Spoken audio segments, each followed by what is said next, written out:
Well, you win some, you lose some, but in the courts, you don't really want to go to court without winning it. And yet, many people were thinking, was this court action on electricity prices and the way municipalities can handle their affairs going to go on indefinitely? Well, it hasn't. It's ended, and it's ended in a victory for those who took NERSA to court. We'll be talking in just a moment with Melanie Veness, who's the chief executive of the Maritzburg Chamber.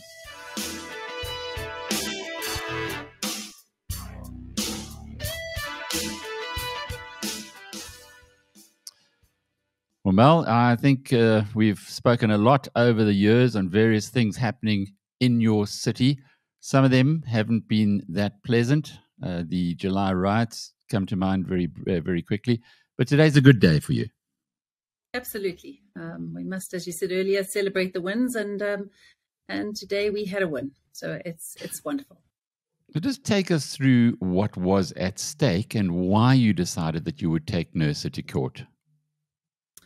Okay, so we spend quite a lot of time concentrating on electricity tariffs because for a lot of our members, that's a huge part of their income and expenditure statement is related to electricity. So the way that tariffs have been approved in the past was on a benchmarking methodology that NERSA applied. And what was happening is that really bad tariffs that were in place already this situation was becoming exacerbated by the awarding of a municipal tariff every year. So the municipalities would get a recommended tariff for municipalities, which was a percentage of the existing tariffs. And so it just perpetuated bad base tariffs to start off with. And the legislation actually says that they must base the awarding of municipal tariffs on cost of supply plus a small margin. And that wasn't what was being done. And when you look at the disparity between what municipalities are charging and what Eskom is charging, there's a huge, big difference. And then when you look at what some municipalities are charging relative to other municipalities, again, there's a huge difference. And so we felt that the only way that we could actually take this head on was to challenge the methodology that NERSA applied. We did, incidentally, spend almost a year engaging with NERSA, trying to get them to change the methodology. And we were unsuccessful, which was why we were left no option but to take the issue to court. And you don't do something like this lightly, but was there no way that NERSA, given that it appears to have been a situation that quite obviously wasn't fair, that they could just change things and perhaps bring in a different process? Why were you forced to go to court? Well, I mean, we'd engaged for a long time, putting our point across, putting across how we believed, what we believed the legislation said, what we believed was at issue. And they didn't take the point, and we kind of agreed that if we wanted to see change happen and see them change that, we would need to go to court. So that's exactly what we did. And it was yourself and the Gqeberha Business Chamber. Just how did the two of you guys get together? So we both quite active in the electricity space, and we're both affiliated at a national level to the Association of South African Chambers, which is where all the major chambers belong. The Cape Chamber, Joburg, Nelson Mandela Bay, Boracay, us, Durban. So we all affiliate to ASEC at a national level. But each chamber, I think, has got perhaps different main focuses, although we collaborate on a lot of issues. On this particular issue, electricity is hugely important to Nelson Mandela Bay and to the Pietermaritzburg and Midlands Chamber. It's where a lot of our energy and focus is, and so we collaborated on this particular action. And we were very pleased to be able to do that. So where do we go from here? What's the consequence going to be? Well, I mean, we're a step in the right direction. Although the court has ruled that the methodology is illegal and cannot be applied, they've given 12 months for NERSA to be able to implement a new way of determining municipal tariffs. So this will be effective from years 24-25, and going forward from there. what will be an issue now is how do we determine cost of supply, and it's got to be efficient cost of supply. So I can see the next engagement will be around what are considered efficient costs, and we're hoping that through engagement with SALGO that we'll be able to come to some sort of agreement that works both for municipalities and for the chambers for organised business, because we've got to have municipalities that are able to function based on the tariffs that they're awarded. But we don't believe that electricity money should be spent on cross-subsidising other elements of municipal operations, that electricity money should go to electricity. And then there's a whole discussion around the lack of maintenance in the past. What's happened in a series of bad tariffs is that the backlog in maintenance now is seen as some kind of justifiable cost to add to future tariffs, but we've been paying those tariffs all these years. So essentially, we've already paid the maintenance for those prior years, and we don't want to have those costs imposed on us again going forward.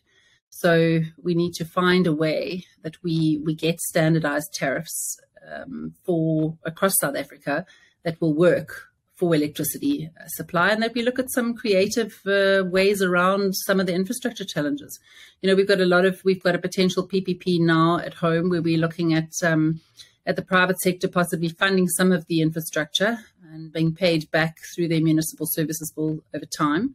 So we really want to play a constructive role in this space, because it's imperative for us that municipalities are able to function, because they determine the kind of environment that we have to work in. So it's not an effort to undermine in any way municipalities. What it is to say, let us pay a fair tariff for the electricity service that we receive. And if we look at the other challenges that we have in a municipal space, how can we creatively find a solution to those challenges that doesn't involve adding it to a tariff, which of course goes on for years. You've been very unusually diplomatic. Let's just go to the reality of this. Probably the two worst run metros in the country are Pietermaritzburg and Nelson Mandela Bay. You guys in Maritzburg are struggling with a municipality that sometimes they bankrupt, sometimes they aren't. I'm not sure where they are at the moment. Are they in administration? Are they not? It just looks like a mess in Maritzburg. I was there recently, and it really is sad to see what has happened in the city. The same thing in Nelson Mandela Bay, where they nearly ran out of water just because of incompetence.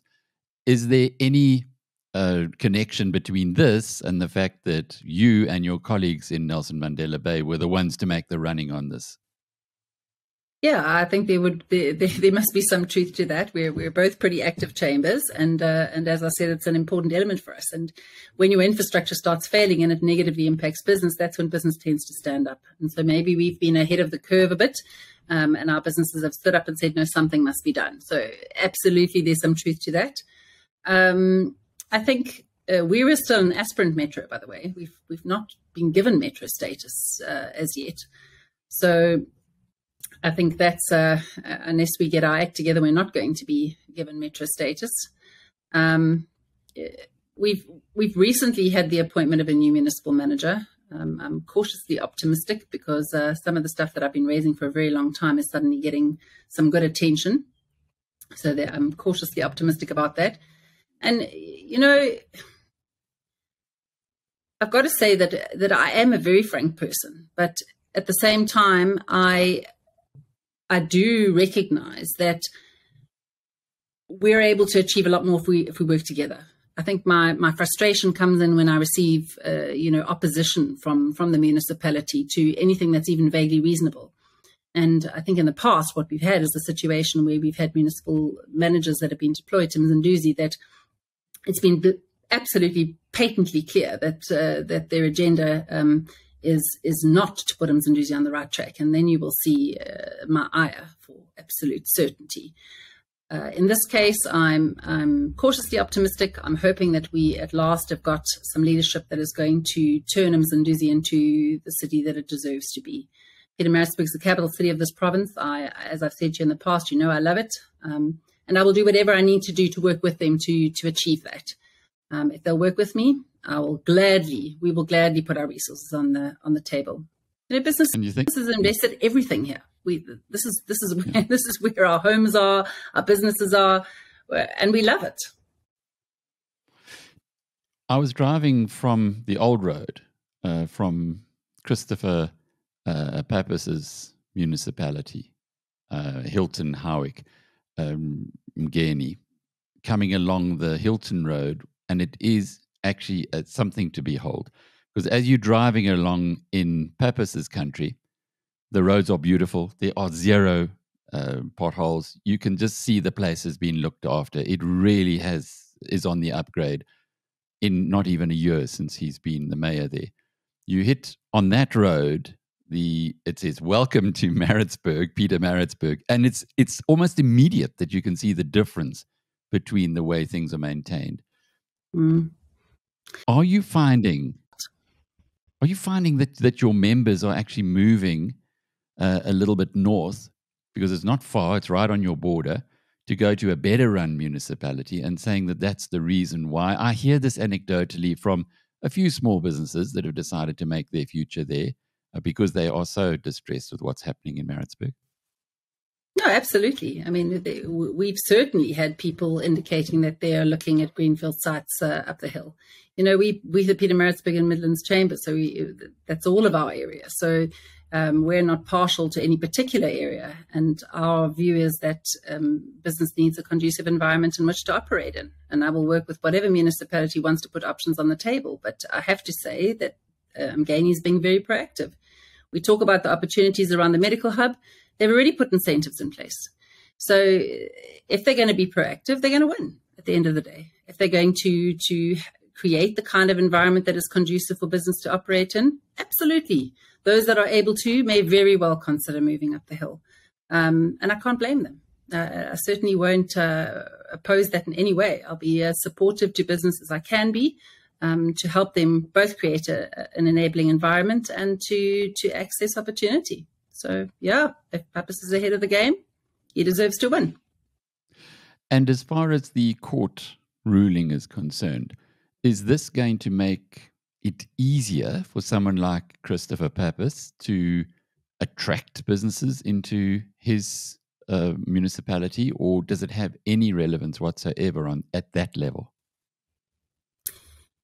Well, no, what it does is it affects the methodology that is applied by NERSA in determining municipal tariffs. I mean, they would declare now, in the past, what they've done is declare based on Eskom's tariff and some additional calculations, they come up with a suitable percentage that municipalities, if they want to apply for an increase higher than the NERSA recommended tariff for municipalities, then they have to put in a special application.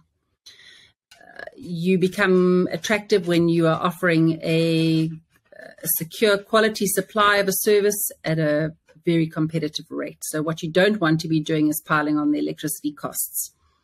You need from a basket of goods, and it's not just electricity related, it'll be rates and electricity, water, sanitation, all the services, as well as any incentives that you put on the table. So if you want to create the kind of environment that attracts people, then you've got to look at your basket of goodies, and nothing stops you applying an electricity increase below the NERSA recommended tariff for municipalities. And if you're going forward, when they look at in terms of the court ruling, they'll have to look at the cost of supply, the actual cost of supply, efficient cost of supply of electricity in your area. Then if you get those efficiencies in line, your cost of supply will be low, which means that what you're able to charge people will also be low. And if you're using it to apply to electricity, it's a winning combination. I mean, there's absolutely no reason why, if you can't get your electricity department efficient, you're not able to offer something very competitive. I think the important thing as well is to concentrate on those inefficiencies. And it really is a situation, probably what led us most to looking at this court action was the fact that municipalities, hidden in their tariffs is a lot of inefficiency. It's the electricity losses that they experience from theft. Both majority of it is electricity theft. Now, there's a huge problem that's not politically expedient to address, and that is that people people that actually apply to go on the indigent register, they get a limited amount of free basic electricity and water. If you steal electricity, you can obviously use as much as you like. So people have kind of got round to the idea that stealing electricity is better, which is a double whammy for municipalities because they don't get their equitable share from national government, and they have to take these electricity losses, which then they very gladly factor into the tariffs and make the rest of us pay for, because nobody wants to address it politically, and so we don't. We just add it to the tariffs and we carry those inefficiencies. The issues around theft of cabling, damage to infrastructure, damage to substations, that's also factored in because they're not properly protected. We've had to put in a security unit in some of our area to protect our infrastructure so that business can actually operate because it's that bad. But the municipality hasn't prioritized that as something that needs to be protected. We protect our politicians a lot, but not our infrastructure. And if we force an efficient cost of supply, then we force municipalities to address the issues, the inefficiencies in that system that they are making us pay for currently. So if I understand correctly, as the law currently stands, there is little incentive for municipalities to tackle the tough issues, the theft of electricity, the protection of the supply. And as a consequence, if there's no incentive or little incentive to look after that, it is going to get abused. Also, on the other hand, is that because of the way it's currently structured, the money that comes in from electricity is not necessarily used to improve or to continue the supply of electricity. It can go all over the place. It can be used in other ways within a municipality. You've taken the first step to make municipalities more efficient, force them through the law. And that indeed, it might be just one step, but in the longer term efficiency of a nation, it's got to be quite a big move forward. Yes, we're very pleased with the win. I mean, it is a step in the right direction. We're hoping that it's the start of a chance to address some of those difficult issues, because you can talk about them till you're purple in the face and nobody takes any notice because they haven't had to. Now we have to. Now we have to say, we can't compete as business paying the kind of tariffs that we're paying with all this inefficiency built into the tariffs. And, you have such different tariffs between municipalities as well that people in the same country, in the same industry can't compete, never mind us trying to be globally competitive. We don't tolerate inefficiencies in our own businesses, so why are we tolerating it in the services that are provided to us where we have no choice, where there's a monopoly? It's not acceptable. Business has to stand up on these issues so that we are able to address them collectively. And I think that's really where chambers are very valuable, because no business has to stick their neck out. We stand at the forefront of it, and we advocate for their interests. So I think that's important. Business needs to stand together, and they need to stand behind their chambers.